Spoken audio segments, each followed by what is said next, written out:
Everybody. सो toppers question bank की exercise 1 और exercise 2 को मैं ऑलरेडी डिस्कस कर चुका हूं। उनके वीडियो लिंक्स मैं डिस्क्रिप्शन में डाल दूंगा। फाइन। आज हम बात करेंगे एक्सरसाइज 3 के बारे में। Again volume 2, functions chapter exercise 3। Now ये जो एक्सरसाइज है ये मल्टी करेक्ट क्वेश्चंस की एक्सरसाइज है। इसमें सारे क्वेश्चन मल्टी करेक्ट हैं एंड मल्टी करेक्ट्स को थोड़ा सा देख के अटेम्प्ट करना होता है। जब मोर देन वन आंसर्स की बात आती है तो अफेयर थोड़ा सा रिस्की हो जाता है, तो उसका ध्यान रखेंगे। चलो पहले यही वाला क्वेश्चन शुरू करते हैं। This is question number 2। अब हम देखो, they are asking for sum of all values of a for which this equation does not have a real solution. Fine. मतलब मुझे वो सारे ए चाहिए जिनके लिए जो रैशनल अलजेब्रिक फंक्शन दिया हुआ है जो उसकी रेंज में नहीं है। Fine. Now let's start. Let us assume this is a function fx equals to x cube minus 6x square plus 11x minus 6 upon x cube plus x square minus 10x plus 8. First of all, let's talk about its range. Alright. Now, the numerator is both popular factors in scale, that is x minus 1, x minus 2, x minus 3. Alright. Denominator में भी x minus one एक obvious factor उसका दिखाई दे रहा है। Let's check for 2 also. 2 पे it will be 8 and 8 16 and 4 20। x minus 2 is also a factor और एक x प्लस 4 आ जाएगा। ऑलराइट। सो मेरे पास न्यूमरेटर डिनोमिनेटर के फैक्टर आ गए। अगर मैं इसकी डोमेन ऑफ द फंक्शन की बात करूं, x belongs to domain of the function will be r minus 1, 2 and minus 4. Domain of the function should be x belongs to r minus 1, 2, minus 4. Now in this case, you can write this function fx as x minus 3 upon x plus 4, cancelling x minus 1 and x minus 2 from both numerator and denominator, and x should not be 1, 2 and minus 4. Correct? Now if I talk about the range, the elements which are not going in the range, see, let us assume this is y equals to x minus 3 upon x plus 4. Now, as x approaches to 1, y approaches to minus of 2 upon 5. As x approaches to 1, y approaches to minus 2 upon 5.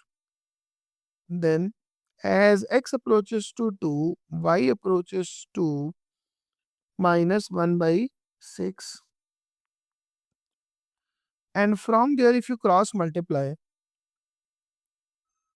xy plus 4y is equals to x minus 3. That means x times y minus 1 is minus of 4y plus 3. So your x is minus of 4y plus 3 upon y minus 1. Yes or no? So from there also very much clear, y should not be 1. So the final range is y belongs to r minus 1, minus 1 by 6 and minus 2 by 5. Got it? Now they are saying that sum of all values of a for which this equation does not have a real solution. That means if 3 sin a is taking these values, we won't get a solution. So 3 sin a should not be equals to 1 or minus 1 by 6 or minus 2 by 5. Got it? That means the sin a should not be equals to 1 by 3, minus 1 by 18 and minus 2 by 15. Now the struggle does not end here. अभी भी काम है इस question में। अब मुझे a की values को आइडेंटिफाई करना है। ऑलराइट। सो ऐसे लेते हैं इसको। What you want? You want that sin a should not be equal to 1 by 3 minus 1 by 18 and minus 2 by 15. Now let sine alpha is 1 by 3, sine beta is 1 by 18, and sine gamma is 2 by 15. And these alpha, beta, gamma, they belongs to 0 to pi by 2. Alpha, beta, gamma, they belongs to 0 to pi by 2. Alright. Now, first option is if a lies between 0 to 2 pi. Now, let us check for A option. If A lies between 0 to 2 pi. Now, if A lies between 0 to 2 pi, then A should not be. See, sine A is 1 by 3. That should lie in first or second quadrant. So, values will be A should not be alpha and pi minus alpha. Now, if sine A is minus 1 by 18, answer should lie in answer should lie in third and fourth quadrant. So, that should be pi plus beta and 2 pi minus beta. Now, sine A is minus 2 by 15. That means what?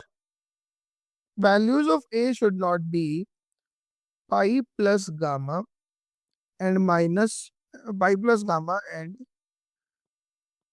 2 pi minus gamma. So, sum will be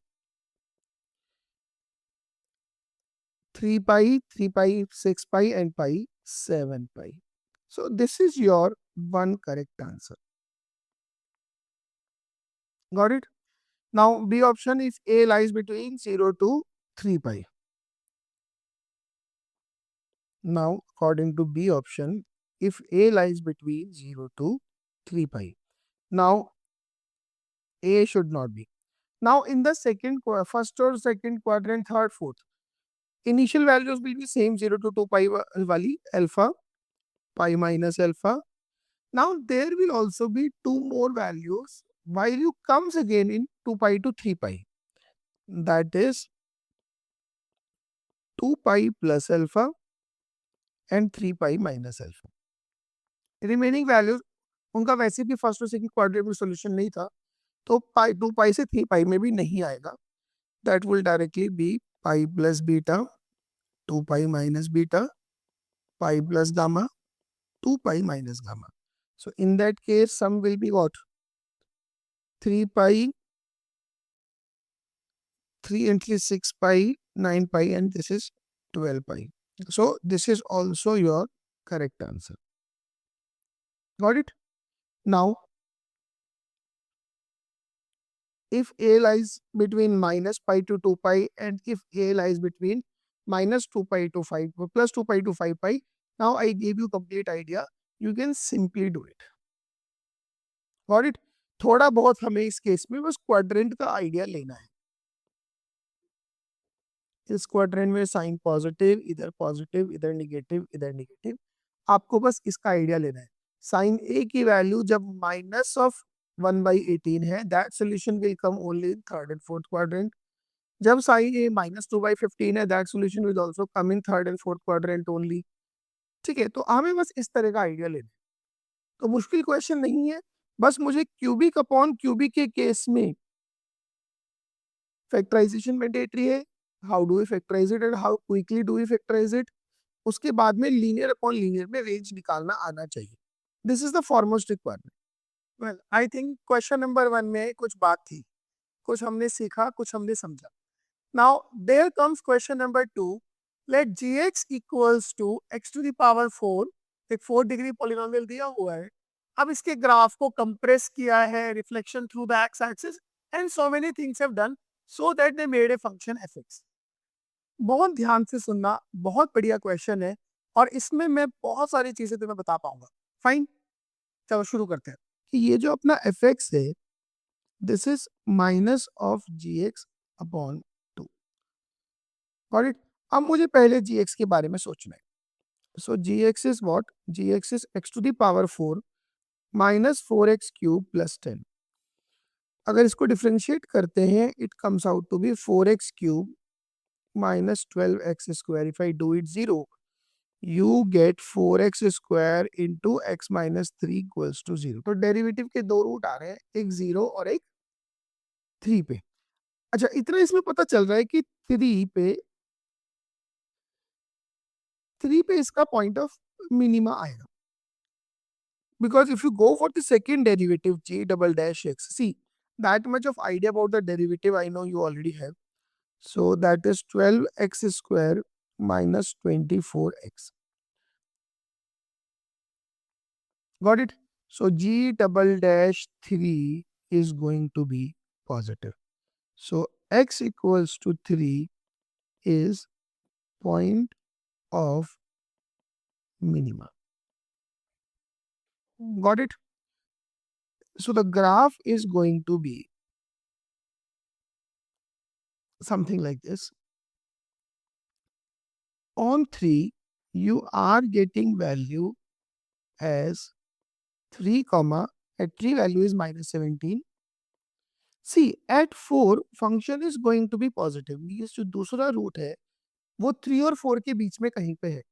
Alright, at 0 this value is going to be 10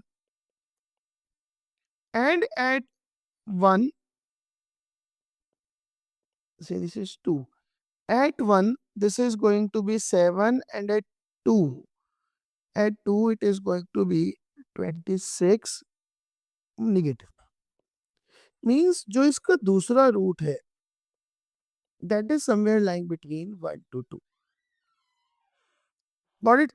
So ये हमने एक rough sketch बना लिया इसका function का. एक root 1 से 2 में है, एक रूट 3 to 4 में है और 3 पे इसका पॉइंट ऑफ मिनिमा है, that value is minus 70.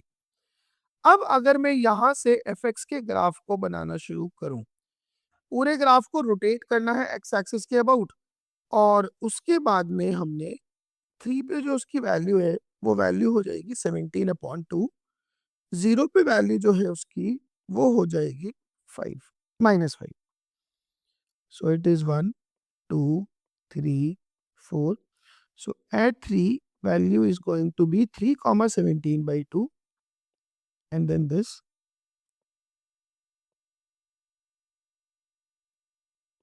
like this.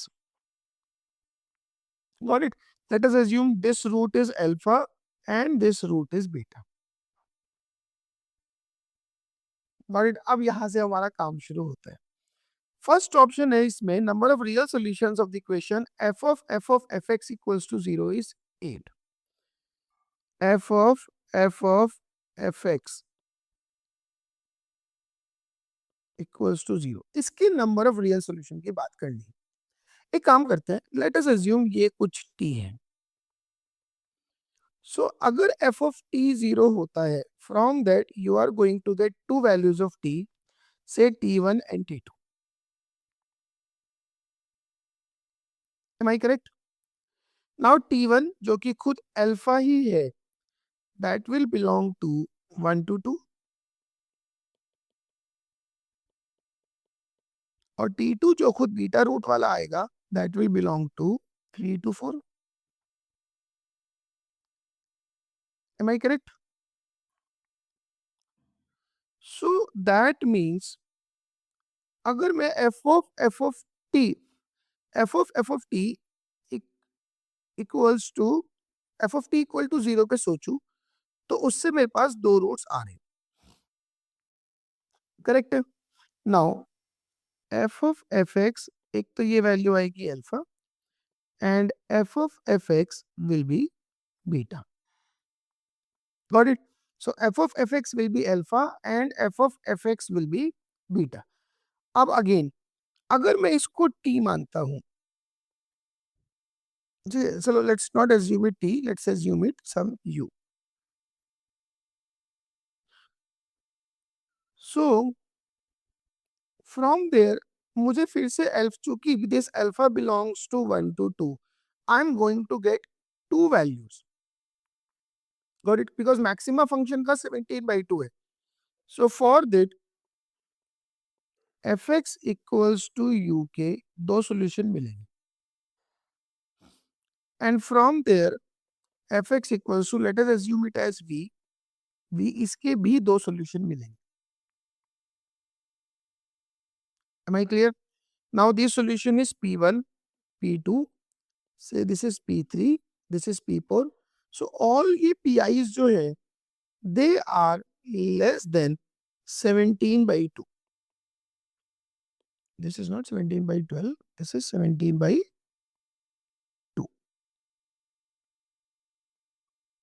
Yes or no? So that means जब मैं whenever finally I talk about fx equals to P1, I'm again going to get two solution. Fx equals to P2, again two solution. Fx equals to P3, again two solution. And fx equals to P4, again two solution. Am I clear? So in that case, I can say this f of fx is going equals to 0, going to have 8 solutions. Am I correct? देखो आसान नहीं है, बहुत ध्यान से सुनने और समझने की जरूरत है. Getting my point? चलो अब अगले ऑप्शन की बात करते हैं. So that means your A option is correct, B is wrong. Now अगर f -1 से 3 में है, -1 से 3 का मतलब you are restricting it from this -1 to this 3. Alright. 2 -15/2 to 17/2. Now at -1 value of g is going to be, at -1 value of g is going to be 10 and 4, 14 and 1, 15. So -1 comma 15. So f is going to be -1 upon -15/2. Got it? -1 comma -15/2. Now they are saying अगर fx -1 से 3 से -15/2 to 17/2 है, then f inverse -5 is 0. Definitely आपके पास में function में देखो इस interval में -1 से लेके 3 तक ये फंक्शन इंक्रीजिंग है, तो ये इन्वर्टिबल है. उन्होंने उसकी कोडोमेन भी -15/2 से 17/2 डिफाइन करी है, तो वो ऑन टू भी है, वो बाई जे 1 दिख ही रहा है. सो दैट मीन्स वो फंक्शन इन्वर्टिबल है. अब मुझे पता है कि अगर f ऑफ 0 की वैल्यू -5 है, सो f इनवर्स ऑफ -5 0 ही होगा. तो अपना ये वाला ऑप्शन भी करेक्ट है. Range of fx is -infinite to 17/2. This is also completely correct answer. Got it? तो इसका जो ए पार्ट है वो थोड़ा सा चैलेंजिंग है. उसको मल्टीपल टाइम आपको थोड़ा सा अपने आप को सोचना और तैयार करना पड़ेगा उस तरह के क्वेश्चंस को अटेम्प्ट करने के लिए. Am I clear? कि पहले हमने gx का ग्राफ प्रिडिक्ट किया, gx से fx बनाया, अब fx इक्वल्स टू 0, उसके मेरे पास सॉल्यूशन आ रहे हैं. f of t equal to 0 से, एक 1 से 2 में, एक 3 से 4 में. तो इसका मतलब वो जो f ऑफ fx है उसके सॉल्यूशन अल्फा और बीटा आएंगे, एक 1 से 2, एक 3 से 4 में.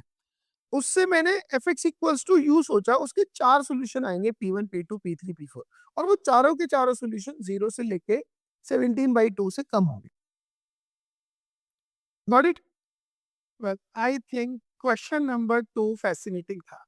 मजा आया करके, सीखा कुछ. चलो अब this is the question number 22 of same exercise.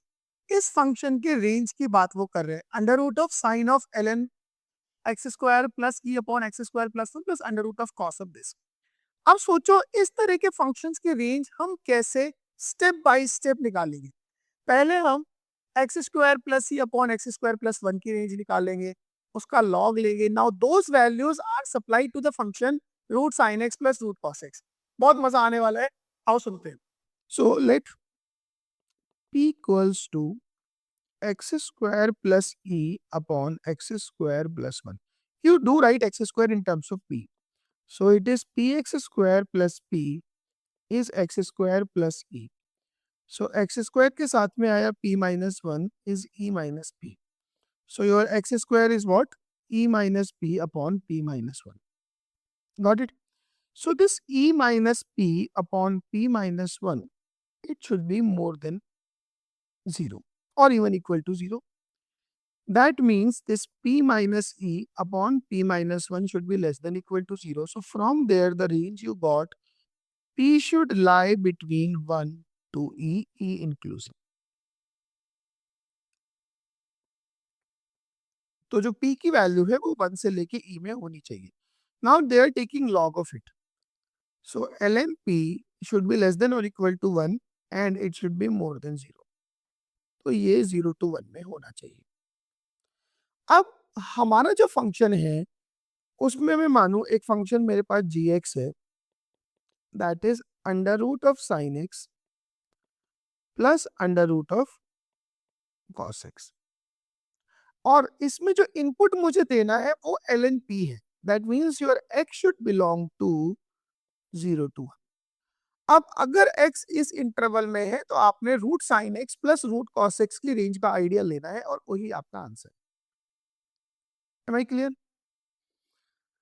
अब अगर आप देखोगे इस फंक्शन के हिसाब से डेफिनेटली ये फर्स्ट क्वाड्रेंट में रहेगा, उसमें भी 0 to 1 में. अगर हम इसको थोड़ा सा डिफरेंशिएशन का आइडिया लें, so it is 1 upon 2 root sine x and numerator में cos x minus 1 upon 2 root cos x and numerator will be sin x. Basically वो cos x का डेरिवेटिव माइनस sin x होगा. So if you make it 0, that means cos x upon root sin x should be equal to sin x upon root cos x. That means tan x equals to 1. So x equals to pi by 4 जो कि 1 से छोटा भी है. Am I clear?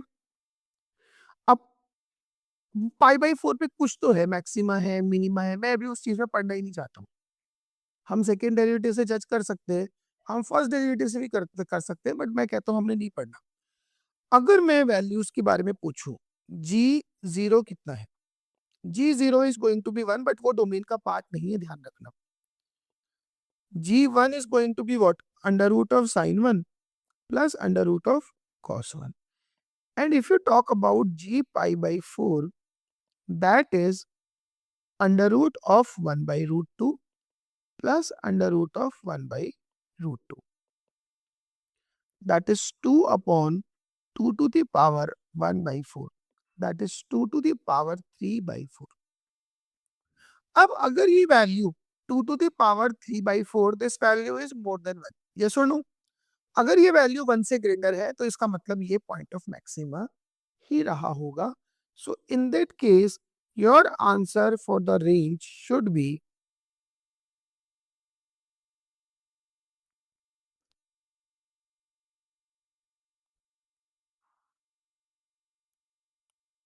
अच्छा. इसमें एक और चीज है कि g पाई बाई 2 जो है वो भी 1 आएगा. ठीक है, तो जो थोड़ा थोड़ा ग्राफ का आइडिया लग रहा है, if x belongs to 0 to pi by 2, वो कुछ कुछ ऐसा है. एग्जैक्ट नहीं बना पाऊंगा, बट 0 पे भी पाई बाई 2, 0 पे भी 1, पाई बाई 2 पे भी 1, और उस बीच में पाई बाई 4 पे आंसर आ रहा है somewhere here 2 to the power 3 by 4. तो ग्राफ जो है ना वो कुछ कुछ ऐसा है. और हमारा जो x है वो 1 तक ही रेस्ट्रिक्टेड है, तो इतना ग्राफ मेरा मैटर ऑफ कंसर्न है, this much.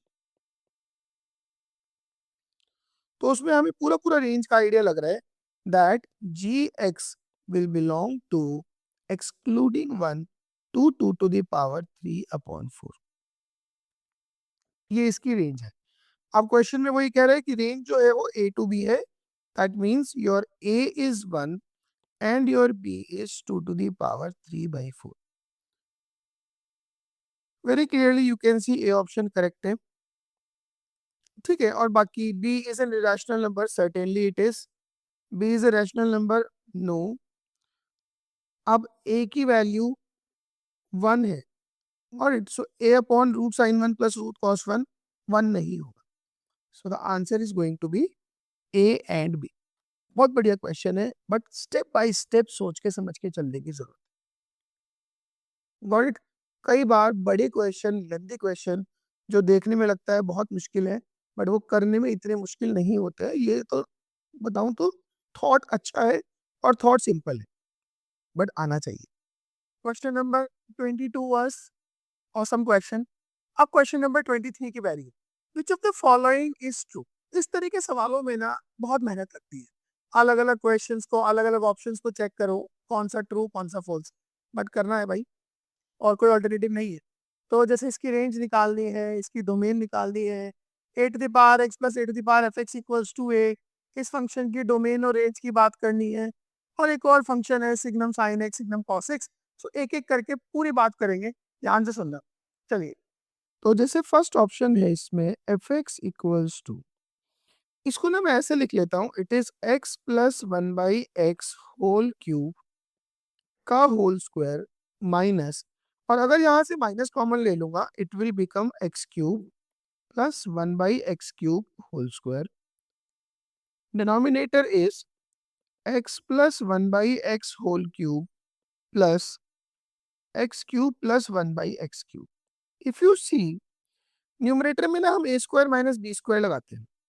Alright, so it will become x plus one by x whole cube plus x cube plus one by x cube into x plus one by x whole cube minus x cube plus one by x cube divided by same thing जो numerator में है, that is x plus one by x whole cube plus x cube plus one by x cube.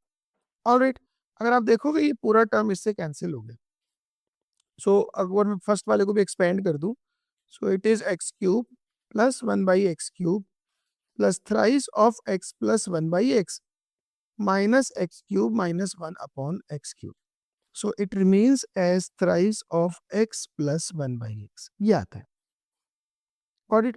The question is, the range of fx is r minus minus 6 to 6. Now if you realize ये जो function है ये as such में अगर ध्यान दो तो x plus one by x is always more than or equal to two, and x plus one sorry or x plus one by x less than equals to minus two. ये सुनो, लेकिन एक और चीज है गौर करने वाली।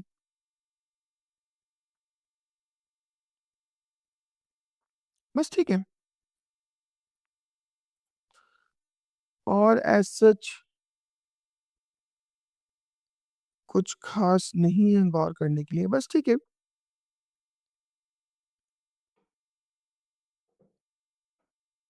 दैट मीन्स व्हाट, कि दिस एफ एक्स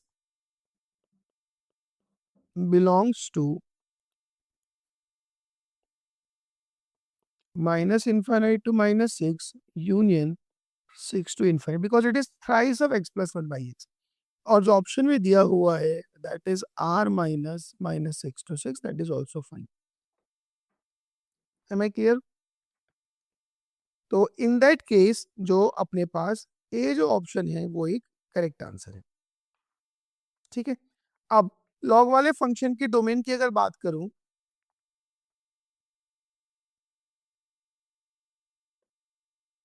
डोमेन की बात करूं, वो कह रहा है सेकंड ऑप्शन में दैट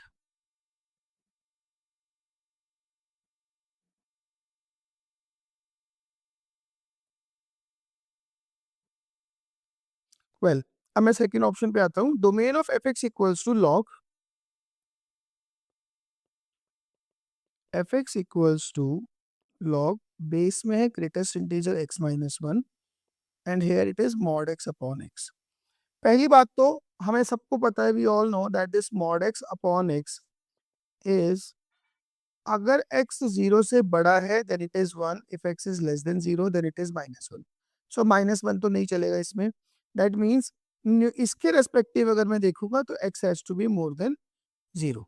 दूसरी बात है greatest integer of x minus one, अब देखो it should be more than zero and it should not be one also. तो simply you can say that greatest integer of x minus 1 should be more than or equals to 2.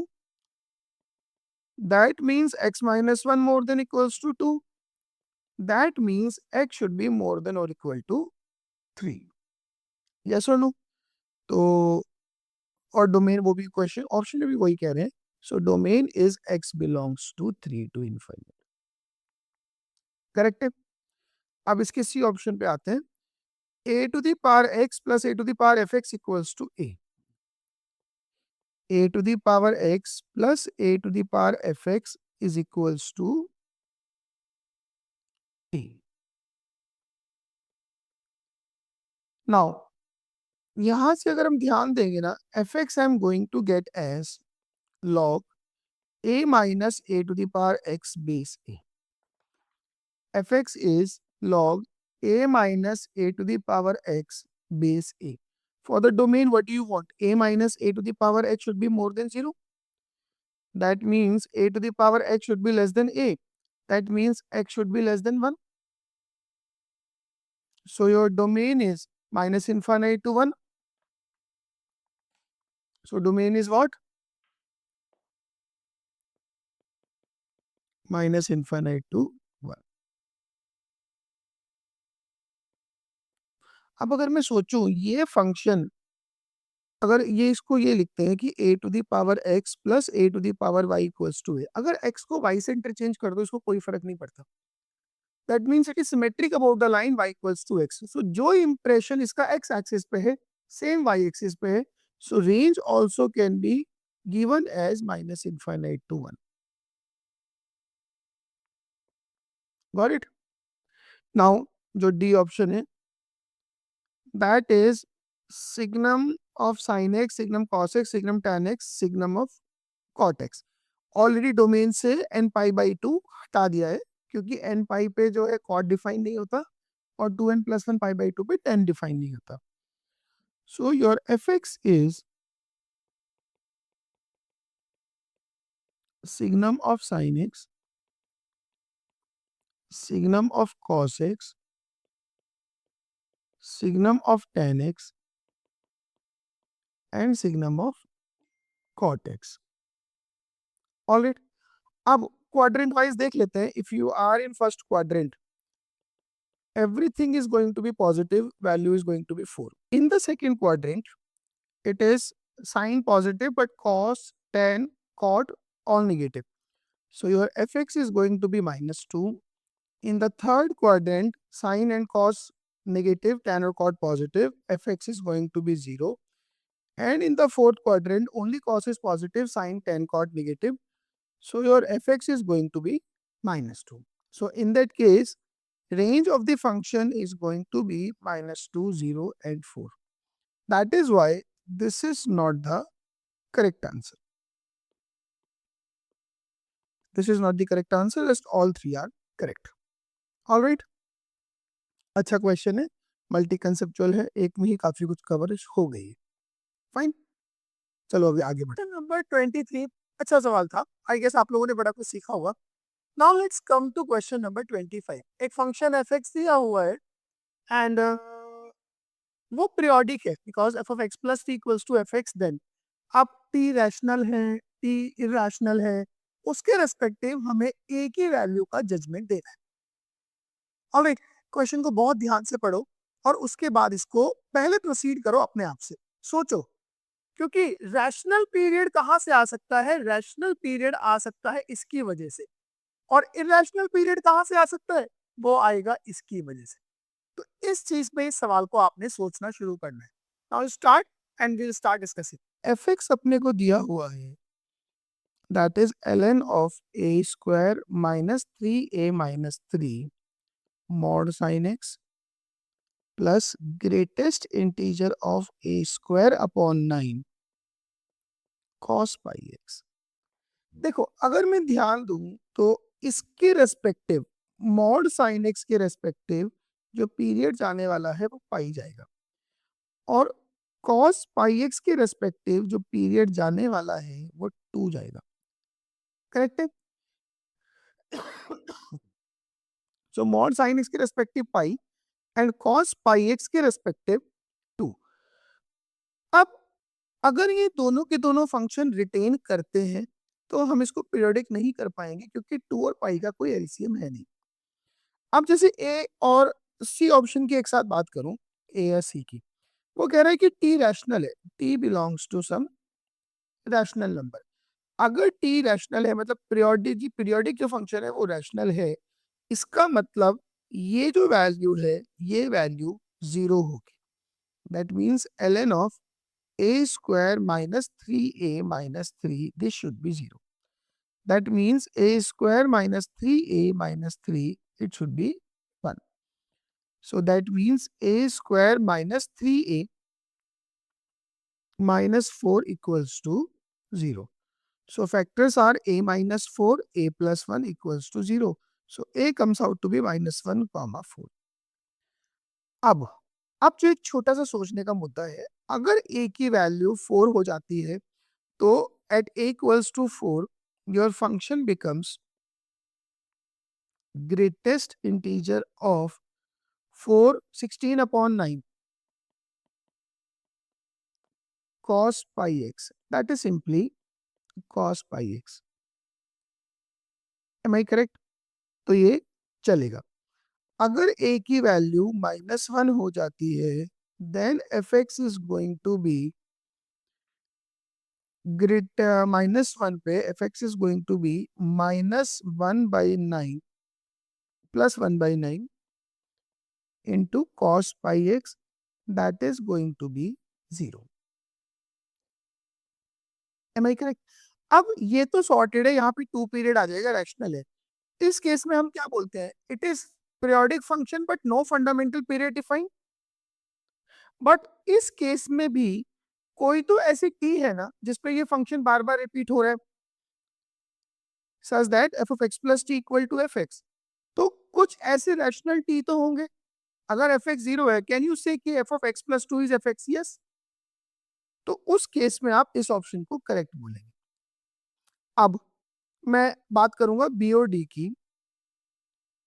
Alright, अब चलो B D option की बात करते हैं। So in case of B D option, अब वो कह रहा है कि टी जो है वो इरेशनल है। इन दैट केस पहली बात तो ये ए स्क्वायर बाई 9 को हटना पड़ेगा।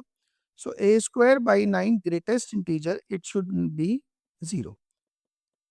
That means this a square by 9 should be more than or equal to 0 less than 1. Yes or no? अब more than equal to 0 तो by default ही है, तो a square by 9 should be more than 1. That means a should lie from -3 to 3. Along with this, इस log वाले term का भी तो retain होना जरूरी है। तो इसका जो a square minus 3a minus 3 है, a square minus 3a minus 3, that should be more than 0. That means a should be more than 3 plus root 21 upon 2, or a should be less than 3 minus root 21 upon 2. अब अगर आप इसका intersection लेते हैं, एक के हिसाब से a should lie from -3 to 3, another के हिसाब से it should be 3 plus root 21 by 2, and here it will be 3 minus root 21 by 2, उससे smaller. तो ये इसका कॉमन पोर्शन आया। So your a belongs to -3 to 3 minus root 21 upon 2, and that is your answer, and that is also your correct option. Alright, इस exercise से total मिला के जो 5 क्वेश्चन डिस्कस करे गए हैं, ये सोचना कि वो 5 नहीं, एक एक सवाल में कितना कितना मसाला है, यही देख लो आप यार। Do you consider it as a single question? No. लेकिन हमें अपने ब्रेन को ऐसे ट्रेन करना है, ठीक है? जितना करेंगे, जितना सीखेंगे, उतना फायदे में रहेंगे। और इस एक्सरसाइज में और भी बहुत सारे क्वेश्चन है, जिसमें कुछ क्वेश्चन और टफ है। अगर आपको कोई और डाउट, कोई और प्रॉब्लम है, you just write down in the comment section. Next videos में उनको भी डिस्कस करने की कोशिश करूंगा। आज के लिए इतना ही। खूब पढ़ो, खूब पढ़ो। Thank you so much, bye.